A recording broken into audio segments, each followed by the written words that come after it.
Salut à tous, moi c'est Yugi Story. Et cette semaine, nouveau concept, c'est quoi ça? Alors c'est quoi ça? C'est simple, nous allons apprendre des mots, des termes qui sont soit utilisés dans la série ou même dans la vraie vie du jeu de cartes.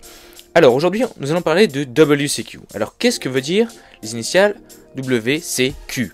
Eh bien c'est très simple, ça veut dire littéralement World Championship Qualifiers, donc littéralement qualification du championnat du monde. Cette appellation apparaît en 2010 pour tous les tournois nationaux, régionaux et continentaux. Ils sont divisés en sous-divisions. D'abord le World Championship, donc le championnat du monde, qui se déroule dans un pays différent chaque année. Alors pour y participer, on doit avoir au moins gagné un des WCQ ci-dessous, donc avoir une invitation pour le championnat du monde, donc une qualificatif, en fait une qualif on appelle ça. Donc ensuite, on a la division d'en dessous, donc le WCQ continental. Donc on a plusieurs types de continents, donc on a Europe, Amérique du Nord, donc qui regroupe Canada, États-Unis, Amérique centrale, Amérique du Sud, donc là qui regroupe voilà tout ce qui est Brésil, etc., Mexique, et ainsi qu'Océanie. Donc on a l'Océanie, donc à l'autre bout du monde pour l'Australie, des îles alentours, et enfin on a le Japon. Oui, parce que les pays tels que la Corée, tous les villes pays d'Asie et la Chine n'ont pas de continentaux. Ils n'ont que les nationaux qui leur permettent directement d'aller au championnat du monde.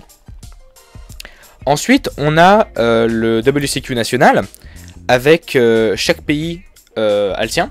Donc on a une fois par an un tournoi qui, par exemple en France, que ça en Allemagne, etc., où chaque joueur peut s'affronter donc dans une ville précise, un peu comme n'importe quel WCQ, et cette qualificatif amène direct au championnat d'Europe. Voilà, donc ça permet d'avoir une échelle plus grande.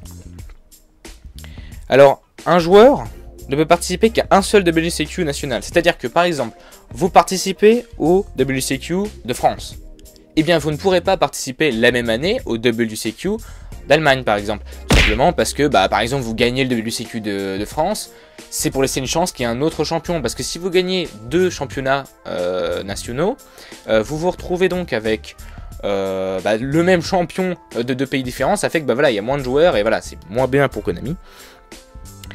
Et voilà, c'est tout simplement pour ça. Ensuite on a WCQ donc régional, où chaque région, en fait c'est des régions découpées par Konami, c'est pas les régions du pays en fonction d'eux, parce que voilà, sinon ça serait un peu la galère en fonction des pays. Donc voilà, donc c'est Konami qui arbitrairement fait des zones dans chaque pays du monde qui participent. Donc en France, je les connais pas bien, mais voilà, donc en gros t'as ton pays, hop, tu fais des carrés, des machins, des trucs, voilà, t'as tes régions.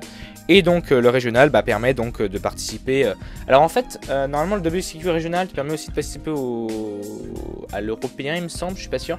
Enfin, je sais que pour le national, t'as pas besoin du régional en fait. Tu peux faire le national, t'as pas la qualification régionale, on s'en fout. Tu passes au national, pas de problème. Alors, donc là c'est les différents WCQ qui existent. Alors plus récemment on a un nouveau type de tournoi qui est sorti, donc c'est sorti l'année dernière, donc en septembre dernier je crois, ou en novembre. Donc c'est la LLDS, donc Local Legend Duelist Series. Alors en fait c'est une forme de tournoi régional local, donc ça dépend des régions. C'est apparu il y a pas longtemps. Et en fait c'est un tournoi parallèle au WCQ, c'est-à-dire que c'est un nouveau format qui est sorti qui est récent. Et donc il n'y a pas vraiment, je sais que une fois que tu as gagné donc ton tournoi local ou régional, tu vas donc à Paris quand c'est en France, ou sans doute à Berlin quand c'est en Allemagne, etc. pour avoir une sorte de finale où tu gagnes des choses, etc. Mais voilà, ça n'a rien à voir avec le WCQ, c'est vraiment parallèle. Alors, dans l'animé, on connaît plusieurs personnages, donc que ce soit dans Yu-Gi-Oh!, Yu-Gi-Oh! GX, qui sont donc des champions, qui le dit soit explicitement ou implicitement. Donc on a...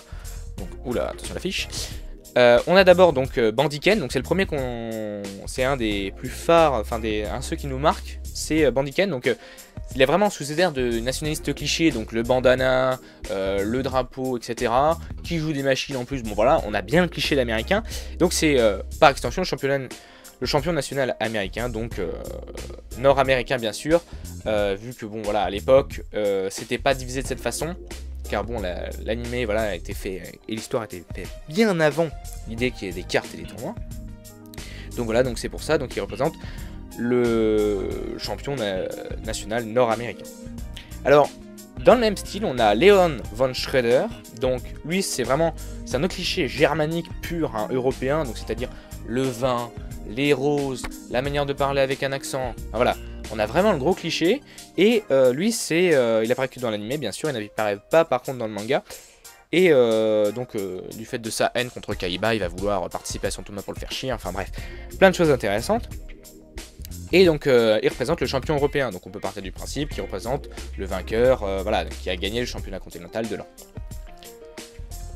On a ensuite, donc, beaucoup plus tôt dans la série, Insectoraga. Donc, lui, il est directement nommé comme le premier champion national japonais. Donc, voilà, pas besoin d'expliquer là-dessus.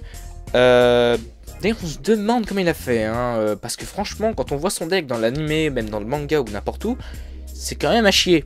Hein, même pour l'époque, c'est à chier. Hein, deck insecte, enfin bon, voilà, quoi, ça n'a jamais été folichon. Alors, Seto Kaiba sera d'abord donc son outsider potentiel. Hein, il s'est dit dans le manga ou dans l'anime, oui, c'est bientôt le nouveau champion japonais, etc. Bah, avant que Yugi Muto en fait lui foute sa rouste de manière non officielle, hein, bien sûr. Il lui fout sa rouste donc dans le premier épisode de l'anime et dans je sais plus quel chapitre du manga, bref.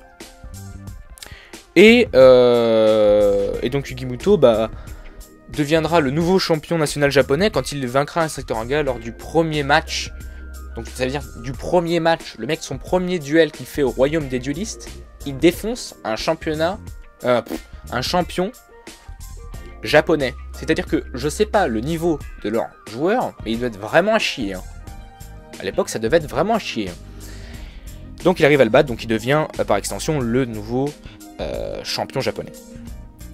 Alors Yugi Muto, il va pas s'arrêter là, parce qu'en battant le créateur du jeu, donc Maximilien Pegasus, il viendra le champion du monde de duel de monstres. C'est-à-dire, voilà, ça sera le meilleur dueliste, sera reconnu dans le monde entier, etc. Voilà, on sait qui c'est, etc. Machin. En VF, ça donnera le maître du jeu, donc qui vient donc de King of Game du Japon et donc des États-Unis, donc qui a été retranscrit en français, donc le maître du jeu. Et dans quelques séries plus récentes, on a d'autres exemples, mais beaucoup plus vagues. J'ai pas tout cité, mais comme exemple, par exemple, il y a Aster Phoenix dans GX. Qui se passe donc 10 ans après. Alors, il n'est pas nommé comme étant champion. En fait, on dit oui, il a gagné de nombreux tournois, etc. Mais on le nomme pas vraiment comme un champion dans l'anime. Mais c'est un dueliste professionnel. C'est-à-dire que dans ce principe-là, les duellistes, donc 10 ans après Yu-Gi-Oh! Duel Monster, il y a eu donc une popularisation du duel. Et donc, ce qui a fait qu'il y a eu donc des professionnels comme ça. C'est pour ça qu'à la fin de l'anime GX, les protagonistes veulent devenir pro, hein, sauf le héros qui veut se balader comme un clochard. Enfin bon, ça on reviendra dans une prochaine vidéo. Donc voilà, on a aussi donc des exemples dans les séries 5Ds, donc par exemple Jack Atlas qui est considéré comme le champion de domino. Voilà, ça serait un champion donc vraiment local, hein, ça fait un peu bizarre dit comme ça. Voilà, la vidéo est terminée, donc j'espère que ce concept vous a plu. Alors voilà, on a trouvé ça intéressant, je l'ai fait surtout parce que la semaine prochaine donc je participe au championnat de France, donc le championnat de France, donc le CDF, donc WCQ national. Et donc voilà, je pense que là je vais filmer l'événement, je vais vous montrer l'envers du décor et comment ça se passe, voilà, comment ça se déroule. Je vous montrerai sans doute les finales, voilà, les grands duels, que ça soit animé ou non, hein, je vais voir, on verra en fonction d'eux. Et voilà, j'aimerais vous offrir une vision des choses, hein, comme on dit sur le tas. Et voilà, donc j'espère que vous aimez le concept. Alors si ça vous a plu, n'hésitez pas donc à laisser un pouce bleu, hein, ça fait toujours plaisir. Et pourquoi pas vous abonner, hein, si vous aimez bien le concept et le principe de la chaîne. Je vous invite à regarder les autres vidéos que j'ai fait, donc que ce soit histoire d'une carte ou histoire d'un jeu. Et moi je vous dis à la prochaine les gens. Sur ce, à plus.